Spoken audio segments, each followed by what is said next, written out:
I just analyzed 10,000 failed support and resistance levels, and the exact same pattern appears in almost all of them. Based on this, I built the True Zone system, and it does exactly three things. It strips away the fake zones, it pinpoints the exact moment the stop hunt is over, and it uses volume to confirm the real move. Here's your first insight. The market doesn't trade lines, it trades zones. And inside those zones, there's a second game happening. A liquidity game where the obvious levels become hunting grounds. That perfect support you just traded, it wasn't support, it was a target. Now, by the end of this video, you're going to have three filters that tell you whether a level is worth trading or whether it's a trap. Filter 1. Zone quality. Is this level actually strong, or is it noise? Filter 2. Liquidity awareness. Where are the stops hiding, and has price grabbed them yet? Filter 3. Volume confirmation. Did real buyers or sellers actually show up? When all three align, you take the trade. When anyone is missing, you wait. No more getting stopped out right before the move. No more watching price go your direction without you. Let's build this piece by piece. Here's the first problem. Most levels you're drawing right now are noise. I used to mark every swing high and low on my chart. By the time I was done, it looked like a prison. Lines everywhere. And here's what I learned the hard way. When everything is a level, nothing is a level. Watch this. Here's a chart with every swing marked. Useless. I can't trade this. Too much noise. Now watch what happens when I strip it down to just the zones that actually matter. 3 levels, that's it. Clean. Tradable. Here's how you find the ones worth keeping. First thing, forget lines. Support and resistance aren't prices, they're areas. Look at this level. Price didn't bounce from one exact number. It bounced from this whole region. The wicks go here. The bodies close here. This entire zone is where buyers stepped in. When I draw my level, I'm capturing that whole area, top to bottom. Now I'm not looking for price to touch a line. I'm looking for price to enter the zone. Different game entirely. But here's the thing. Not all zones are equal. Some hold, some break immediately. And you can tell the difference before you risk a single dollar. Let me show you what I'm looking for. First, sharp reversals. When price got to this zone, what happened? It didn't chop around. It rejected hard. Fast, impulsive move away from the level. That's strength. Buyers or sellers showed up with conviction. Now compare it to this zone. Price gets there and just sits. Chops around with weak candles and no conviction. That zone is noise. Delete it.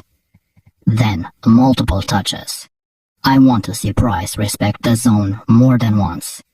Touch 1. Bounce. Touch 2. Another bounce. Now I'm interested. A level with one touch is just a swing point. A level with multiple touches is a zone the market remembers. 3. Visual obviousness. If you have to squint to see it, the market doesn't see it either. Strong zones jump off the chart. They're obvious. And here's why that matters. If it's obvious to you, it's obvious to thousands of other traders. That consensus is what gives the level power. And finally, recency. A level from 3 years ago doesn't carry the same weight as one from last week. Recent levels are fresh in traders' minds. Recent orders are still sitting there. I weight new zones heavier than old ones. Now watch this come together. Here's a zone with all 4. Sharp reversal in the past. Multiple touches. Obvious. Recent. Price approaches and bounces hard.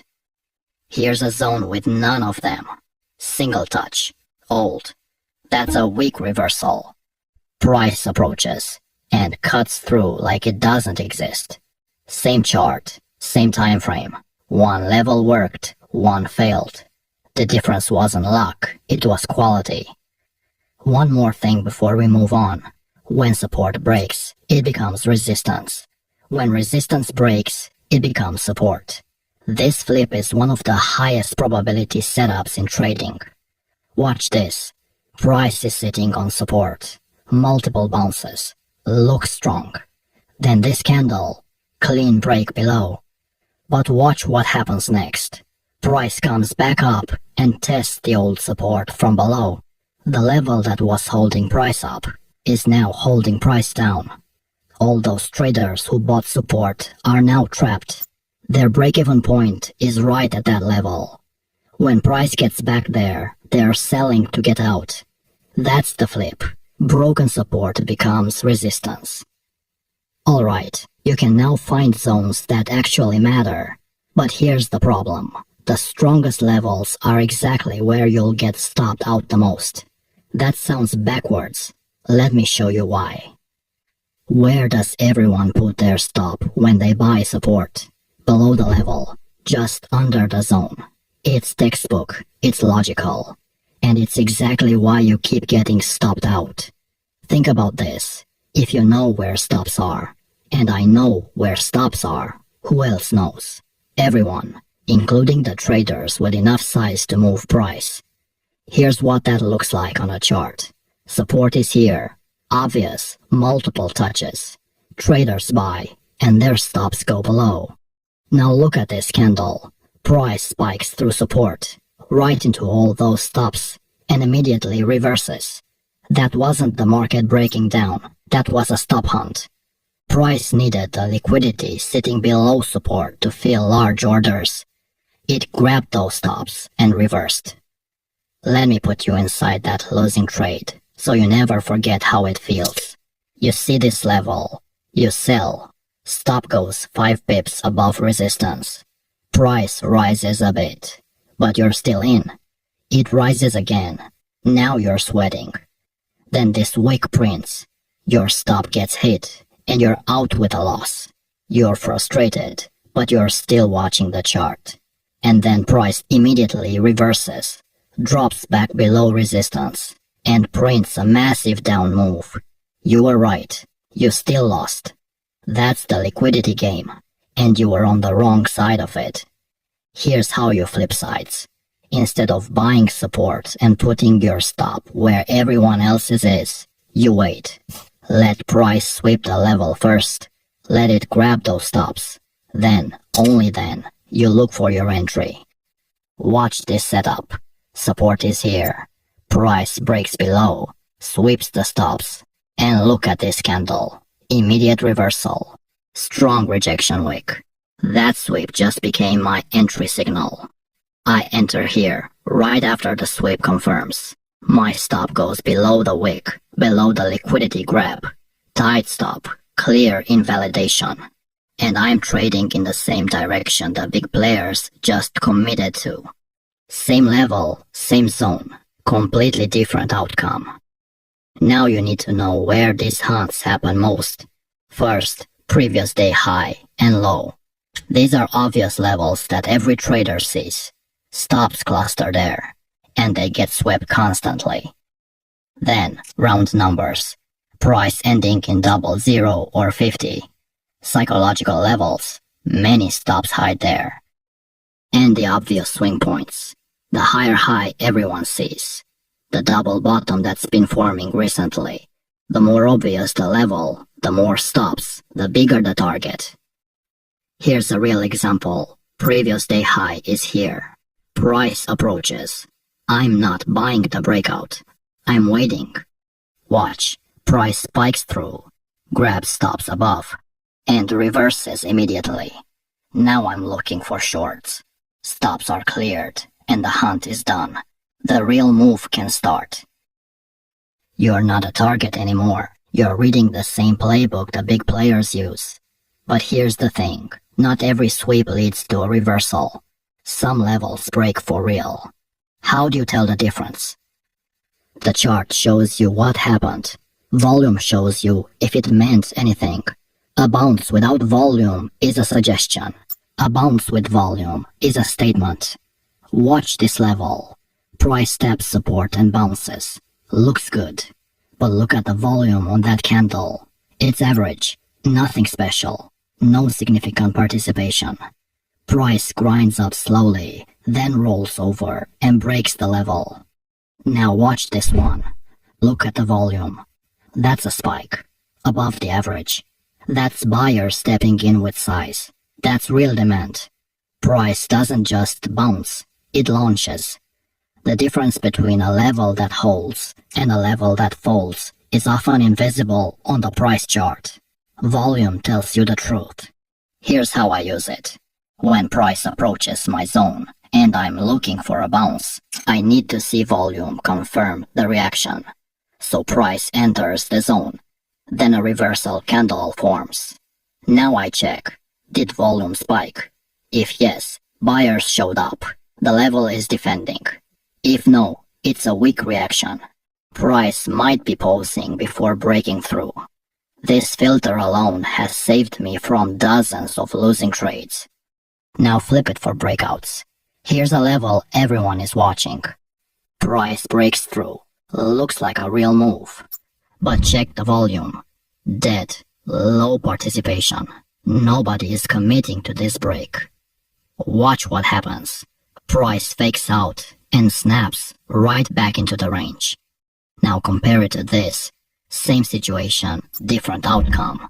Price breaks the level and volume explodes. That's commitment. Traders are piling in. That breakout has legs. So when you see a low volume break, that's most likely a trap. High volume breaks, well, that are the real moves you should trade. One more layer. Volume profile shows you where the most trading happened at each price level. The thickest area where the most volume transacted. That's called the point of control. That level acts like a magnet. Price gravitates toward it. When price moves away, it tends to come back. I'm looking for confluence. When my zone lines up with a heavy volume profile area, the level is reinforced. 2 reasons to expect a reaction. Better odds. So let me put all 3 filters together on one trade. Price is approaching a zone. Check 1. Zone quality. Sharp reversals in the past. Multiple touches and recent. This is a strong level. Then price sweeps below the zone. Check 2. Liquidity. So stops just got grabbed. This means a possible hunt happened. At this point, we don't know if it's a liquidity grab or a real reversal. Then a reversal candle forms with a volume spike. We have volume confirmation, which is check number 3. Buyers stepped in with size. So all 3 filters aligned. I take the trade. Stop below the sweep wick. Target is the previous high. Watch what happens. Price runs straight up. Clean move. That's not luck, that's reading the evidence. Now, those liquidity sweeps seem easy in hindsight, but they're not. If you want to know the exact candle patterns I look for after the hunt, I made a video breaking down those entries. I'll see you there. I took 15 of the most popular day trading methods and broke them down. 9 of them will actively destroy your account, and I bet you use them often. Let me show you the only 5 mechanics you actually need to build a real edge, starting with the biggest beginner trap of all, support and resistance. Here's the trade. Support level, 4 touches, textbook buy on the 5th. Stopped out in under a minute, $600 gone. Every single touch consumes the buy orders sitting at that level. First touch. There's a wall of orders, hard bounce. Second touch, fewer orders, smaller bounce. Think of it like walking on ice. First person crosses fine. Second person, cracks form underneath, but the surface still looks solid. By the 5th crossing, the ice gives way. It never looked weak until it broke. Institutions know exactly where every retail buy order is sitting. By the 4th touch, they're not buying support alongside you. They're loading shorts into your long entry. You thought you were buying strength. You were buying their exit. More than 3 touches on a level. I'm not buying it. I'm watching it break and fading the move. Protect your capital. Lock in the free trade. Your break-even price is a number that matters to exactly one person in this entire market. You. The market has no idea where you entered. It doesn't care. Normal trends retrace. That's what healthy trends do. When they retrace to your entry, which is structurally meaningless, your stop gets taken. Then price continues exactly where you thought it was going. Right direction, right trade. You're watching from the sidelines. New rule. Trail your stop to a level that makes structural sense. Something the market cares about, not just you. The first pullback. The thing every course tells you to buy. Sounds basic. Sounds like something that shouldn't still work. Except it does. And the reason isn't what you'd expect.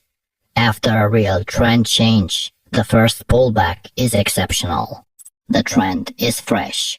Trapped traders from the old trend are still being forced out. That is the pullback. You're not buying weakness. You're buying the exit pressure of everyone who was wrong. By the third pullback, you're late. More participants positioned. The move closer to exhaustion. In a confirmed new trend, the first pullback is where you size up. Every pullback after that, you reduce. 3 signals lining up. The indicator agreeing with the pattern, agreeing with the candle, agreeing with your gut, agreeing with Mercury being in retrograde. Watch this. Same setup, same direction, but 3 different entries. Entry at the level reaction, 4R. 1 confirmation later, 2.5R. 3 confirmations in, barely 1R. Every confirmation you wait for is price moving away from your stop and toward your target. You're not reducing risk, you're compressing your reward while keeping the exact same directional bet. Here's the new rule. If the level is right and the reaction is there, that is your confirmation. Everything after that is just fear with extra steps. Volume weighted average price. It's a line. It's a moving average in a suit. This should be an easy one to destroy. Except I couldn't. Institutional funds are literally benchmarked against VWAP. Their execution algorithms are contractually designed to transact around it. First touch from below, bounce. Second test, holds. Real institutional mechanics, real reactions, real edge. On intraday equity charts, VWAP is the most reliable reference level on your screen. Keep it there. Okay, 3 busted, 2 confirmed. But this next one, the signal most traders trust to catch reversals, has been lying to them for years. Price makes a new high. Indicator makes a lower high. Reversal incoming. I held a short for 3 weeks because the divergence was clear as day. Technically correct. Losing money the entire time. My account didn't care that I was right about momentum. Divergence tells you one thing. Momentum is slowing. A car going 100 miles per hour, slowing to 80 miles per hour, is still going 80 miles per hour. It will run you over just fine. Divergence is a yellow flag on the motorway, not a red light. The engine is getting tired. That does not mean the car is stopping. Treat it as context, never as a trigger. Head and shoulders reverse because the crowd loses confidence. Double bottom forms because buyers step in twice. Wrong mechanism entirely. Patterns work when they work because of where the stops are sitting. Below that neckline, There's a pool of stop losses from every trader who bought the right shoulder. Institutions drive price through that pool to fill their own entries. The pattern is just a visual map of where liquidity has accumulated. When the liquidity isn't there, the pattern fails. Doesn't matter how perfect it looks.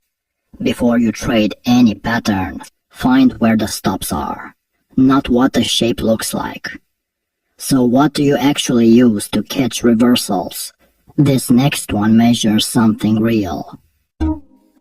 Delta divergence. Sounds like another indicator, except this one isn't measuring a formula applied to price. It's measuring what actual traders are doing with real money in real time. Are more people aggressively hitting buy or aggressively hitting sell right now? That's all it measures.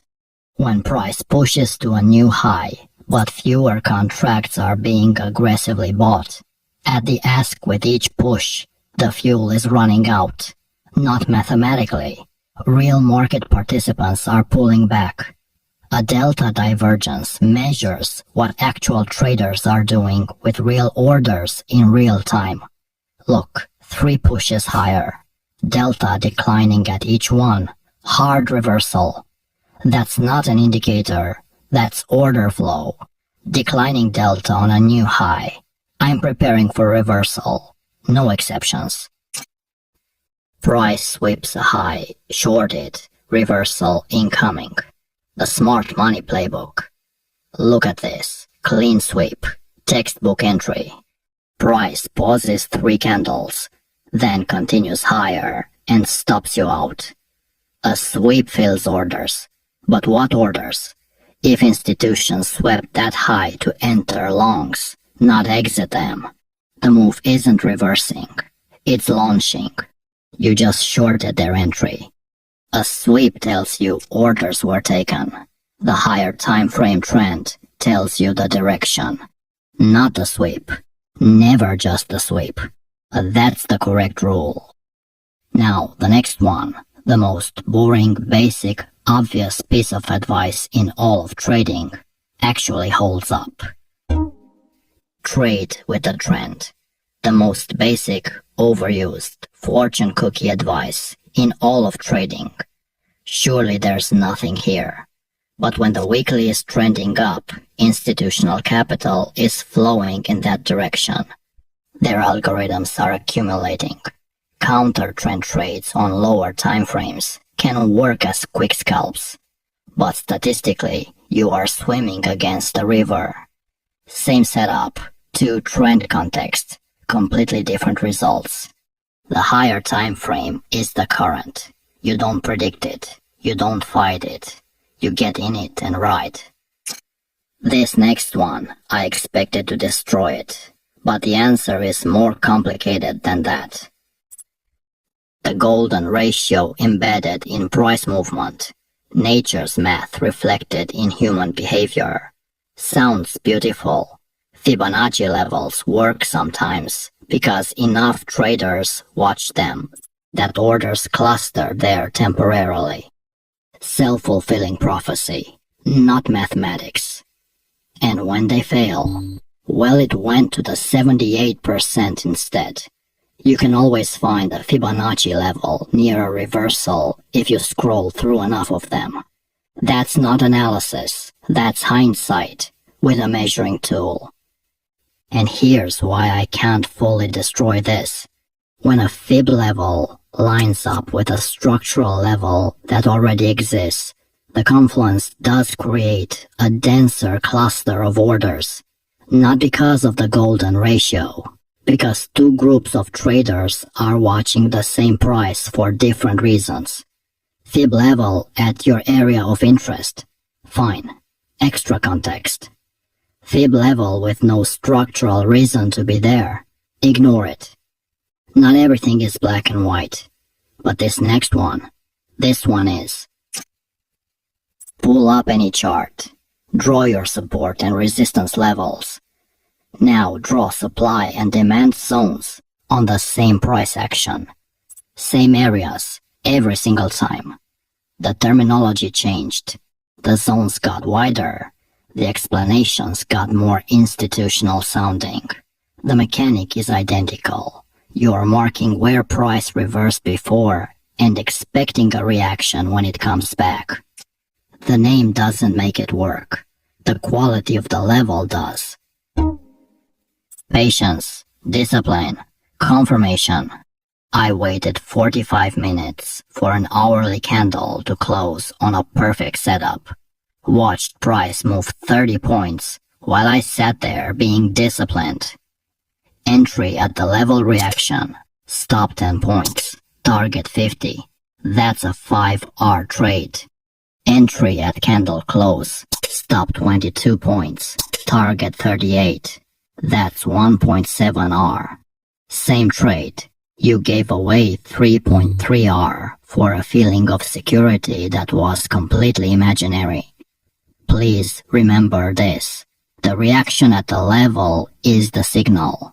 By the time the candle closes, you've confirmed what you already knew. You just paid more for it. Now, this next one, most traders have never even heard of it. The point of control, where the most volume traded in a given period. Sounds niche. Sounds like something someone made up to sell a course on volume profile. But institutional execution is designed to transact near fair value. That's where the liquidity exists to fill large orders without moving price against themselves. The point of control is that fair value. By definition, it's not an interpretation. It's a measurement of where the most business actually got done. Yesterday's POC, clean reaction in today's session. Naked POC from several days ago that hasn't been tested. Price reaches it. Hard reaction. Every naked POC on your chart is a magnet. When price approaches one, I watch for the reaction and act on it. Stay on the daily. The 1-minute chart is for gamblers. This daily pin bar looks clean. Bullish reversal. But where do you enter? Where's your stop? The candle is 80 points tall. Well, zoom in. On the 5-minute, there's a sweep of the low, absorption, and a clean reversal sequence. That told you exactly where to enter with a tight stop. The daily chart hid every useful piece of information inside one candle. What looks like noise on lower time frames is the trade. Institutional execution happens on lower time frames. Higher time frames give you direction. Lower time frames give you precision. You need both. So 9 out of 15, more than half of what you've been taught, is either wrong or will actively lose you money.